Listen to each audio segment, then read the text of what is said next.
Hello student, आज की class में हम दोष वृद्धि दोष क्षय देखेंगे। तो दोष क्या होते हैं?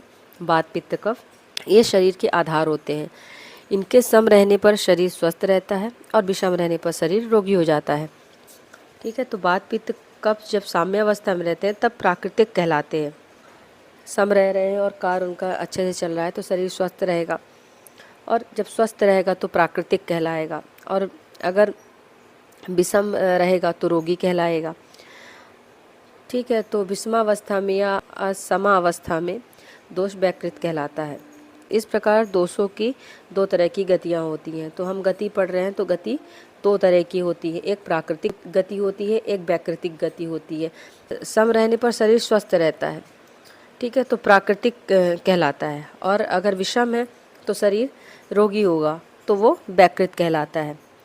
प्राकृतिक और वैकृत। प्राकृतिक गतिश्च दुविधा दृष्टा प्रकृति विकृति चा। जब तक वात पित्त कफ साम्य अवस्था में रहते हैं तब तक प्राकृतिक कहलाते हैं, अन्यथा वैकृत।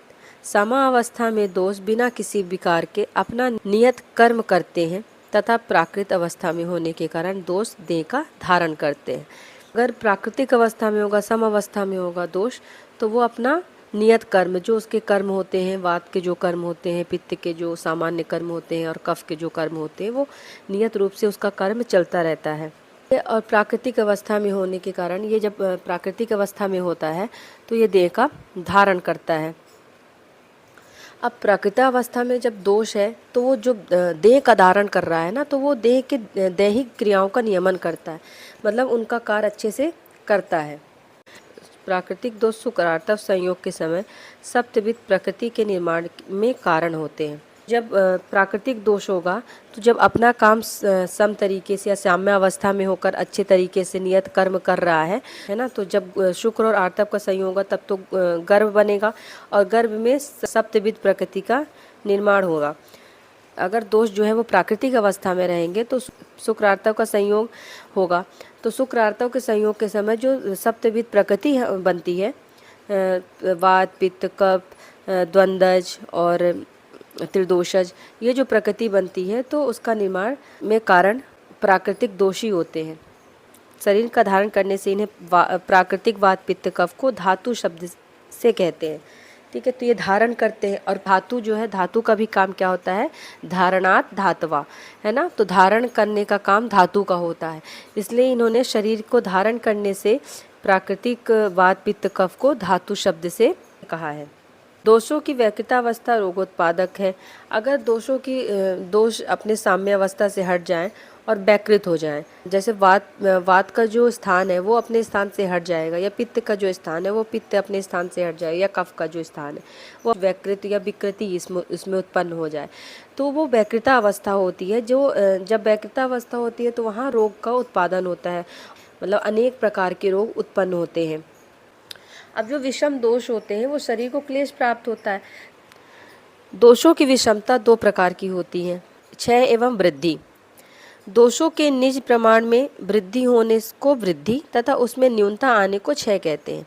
तो दोष की विषमता दो कारण से हो सकती है। एक तो दोषों में वृद्धि हो जाए, या तो वात ज़्यादा बढ़ जाए, या पित्त ज़्यादा बढ़ जाए, या कफ ज़्यादा बढ़ जाए, ये दोष है। और दोषों का ज़्यादा बढ़ जाना तो ये वृद्धि हो जाती है, और इन्हीं दोषों का क्षय हो जाना मतलब कम हो जाना। जैसे वात का जो एक साम्य अवस्था में चल रहा है, जो नियत है, जो प्राकृत है, उससे कम हो जाना, है ना, तो वो दोष का क्षय कर रहा है। दोषों में न्यूनता आ जाना तो दोष का क्षय कहलाता है।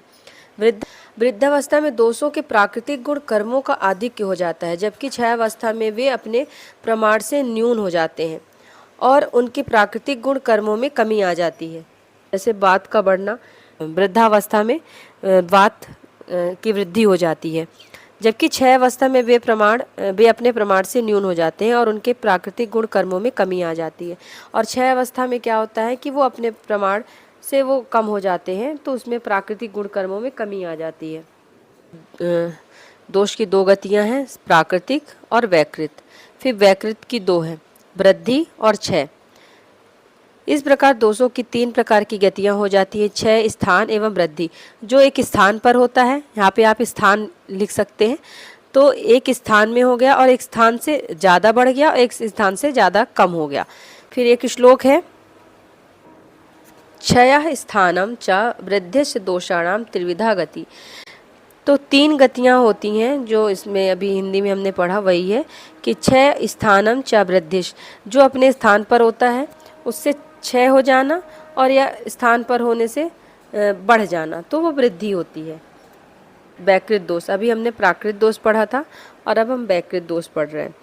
तो दोषों की वृत्ति के सामान्य कारण, काल बुद्धि इंद्रिय अर्थानाम योगो मिथ्या न च अति च द्वय आश्रयाणाम व्याधीनाम त्रिविधो हेतु संग्रह, चरक सूत्र में बोला गया है। अर्थात 2 प्रकार से आश्रित वृद्धि एवं क्षय दोषों की विकृति से अहित आहार के अतिरिक्त 3 अन्य सामान्य कारण होते हैं, काल, बुद्धि या प्रज्ञा अपराध एवं इंद्रियों का अपने अर्थों से मिथ्या, अति या आयोग होना। तो ये कारण भी होते हैं, है ना। तो कारण क्या है, विकृति से, अहित आहार से तो ठीक है, अहित आहार ले रहे हैं तो उससे दोष हमारे विकृत हो रहे हैं, पर ये अन्य 3 कारण भी होते हैं। तो ये दोषों के विकृत में कारण होते हैं क्या, काल, बुद्धि, इंद्रिय और उनके अर्थ। पहला क्या है, असात में इंद्रिय अर्थ संयोग, अर्थात इंद्रियों का अपने अर्थों से असात में संयोग। उदाहरण, अत्यधिक टेलीविज़न देखना चक्षु इंद्रिय का अतियोग है एवं नेत्र का कारण होता है। तो हम कोई चीज़ अति मात्रा में कर रहे हैं, हम अगर मोबाइल भी ज़्यादा देख रहे हैं तो वो हमारे इंद्रिय के लिए, हमारी चक्षु या नेत्र के लिए हानिकारक है, वो अति योग में आएगा। अगर प्रज्ञा अपराध, धी धृति स्मृति की विकृति होने पर आयोग, अतियोग एवं मिथ्या योग रूपी कार्य करना। जैसे जानते हुए कि बुद्धि की विकृति होने पर कुछ अप्राकृतिक कार्य करना अपराध कहलाता है। हम किसी चीज़ को जानते हैं ये हमारे लिए गलत है, ये हमारे लिए ये आहार गलत है, लेकिन उसको जानबूझकर गलत कर देना, है ना, तो वो प्रज्ञा अपराध में आता है। जानबूझकर गलत करने वाला कार्य जो होता है वो प्रज्ञा अपराध में आता है। जानबूझकर अप्राकृतिक कार्य करना प्रज्ञा अपराध कहलाता है। जैसे बुद्धि को यह ज्ञात है कि मीठा एवं तला हुआ खाने से मोटापा होता है, फिर भी उनका अति सेवन करना मेदो रोगी के लिए प्रज्ञा अपराध है। जानते हुए भी स्वस्थ वृत्त के नियमों का उल्लंघन करना प्रज्ञा अपराध है। तो जो चीज़ हमें नुकसान कर रही है या हमें हमारे लिए अहितकर है, वो हम जानबूझकर उस चीज़ को हम खा रहे हैं, वो प्रज्ञा अपराध की श्रेणी में आता है। काल परिणाम, काल, काल ऋतु, अयन, वर्ष का आयोग, अतियोग एवं मिथ्या योग होना। उदाहरणतः शीत ऋतु में अत्यधिक शीतल होना ऋतु काल का अतियोग कहलाता है।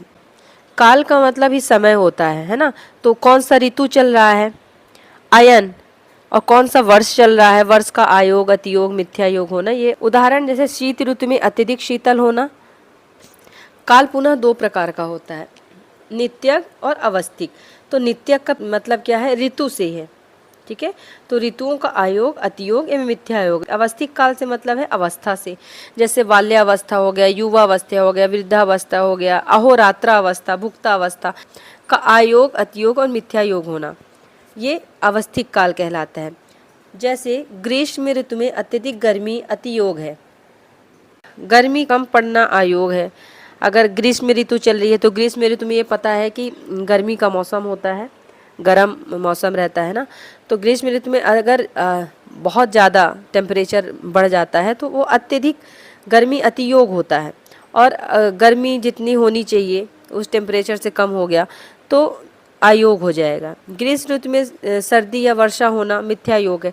तो कभी कभी गर्मी में बारिश होती है तो वो मिथ्या योग है, वो नहीं होनी चाहिए, तो वहाँ मिथ्या योग हो रहा है। दोषों की विकृति के सामान्य लक्षण, अभी हमने सामान्य कारण पढ़ा, अब लक्षण देखते हैं कि क्या लक्षण उसमें दिखते हैं। और कारण क्या था, हमने पढ़ा कि काल बुद्धि इंद्रिय अर्था नाम, है ना, योगो मिथ्या चा नाचाति चा। तो उसमें हमने ये देखा कि क्या कारण थे। हम अन्न ले रहे हैं तो अन्न के अलावा और क्या कारण होते हैं, तो उसमें काल बुद्धि इंद्रियों का अपने अर्थों से असात्म संयोग था। लक्षण, तो दोषः प्रविद्धा स्वयं लिंगम दर्शयन्ति यथाबलम क्षीणा जहति लिंगम स्वम समः स्वम कर्म कुर्वते। अर्थात बढ़े हुए दोष अपने बढ़ने के बल के अनुसार अपने अपने लक्षणों एवं कर्मों को बढ़ा देते हैं।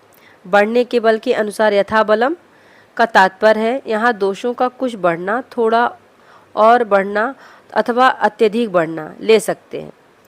अर्थात दोष का एक अंश में बढ़ना, कुछ अंशों में बढ़ना अथवा सभी तरह से सभी अंशों एवं गुणों में बढ़ना। अब जो बढ़े हुए दोष हैं तो वो अपने बल के अनुसार, मतलब वो कितना बलशाली है उस हिसाब से वो अपने लक्षणों एवं कर्मों को बढ़ा देता है। ठीक है, मतलब अगर बलशाली ज़्यादा है दोष तो वो अत्यधिक बढ़ जाएगा, मध्यम है तो थोड़ा कम, उससे कम होगा, लेकिन बहुत कम है दोष, कम बलशाली है, बिल्कुल क्षीण है तो फिर वो कम बढ़ेगा। ठीक है, तो वो अपने बल के अनुसार ही अपने लक्षण और कर्मों को बढ़ाता है। वैकृत दोषों के सामान्य कारण पढ़ा, वैकृत दोषों के सामान्य लक्षण पढ़ लिए। अब वैकृत दोषों के समान चिकित्सा। सर्वदा सर्वभावानां सामान्यं वेद्यि कारणं हासस्य हेतु विशेषश्च। दोष सामान्य आहार विहार का सेवन करने से वृद्धि को प्राप्त होते हैं तथा विशिष्ट दोष गुणों के विपरीत आहार विहार का सेवन करने से दोष का ह्रास होता है। अतः क्षीण दोष की चिकित्सा सामान्य से तथा वृद्ध दोषों की चिकित्सा विशेष से करनी चाहिए। उदाहरण, वात वृद्धि में स्निग्ध आहार का सेवन करना चाहिए तथा पित्त वृद्धि में शीतल अन्न का सेवन करना चाहिए। अगर वात वृद्धि है तो उसमें वात को कम करने वाली चिकित्सा करनी चाहिए, तो स्निग्ध आहार, मधुर, अम्ल, लवण और जो वात को कम करने वाले आहार हैं उनको सेवन करना चाहिए। अब पित्त वृद्धि में पित्त बढ़ा है तो उष्ण चीज़ें बढ़ी हुई हैं, है ना, तो उसमें शीतल अन्न का सेवन करना चाहिए। ठीक है, तो सामान्य आहार से विहार सेवन करने से वृद्धि को जो प्राप्त होते हैं विशिष्ट, और जो क्षीण हुए दोष हैं उनके सामान्य से, है ना, तो जब क्षीण दोष हैं तो उनकी सामान्य चिकित्सा करनी चाहिए। पर अगर दोष बढ़े हुए हैं तो उनकी विशेष चिकित्सा करनी चाहिए। तो बढ़े हुए दोषों में विपरीत चिकित्सा करनी चाहिए। अगर वात वृद्धि है तो उसके विपरीत, वृद्धि के विपरीत, तो उसको स्निग्ध आहार का सेवन कराना चाहिए। अगर पित्त वृद्धि है तो उसका उष्णता रहती है ना पित्त वृद्धि में, तो उसमें उसके विपरीत चिकित्सा क्या है कि उसमें शीतल आहार का सेवन कराना चाहिए।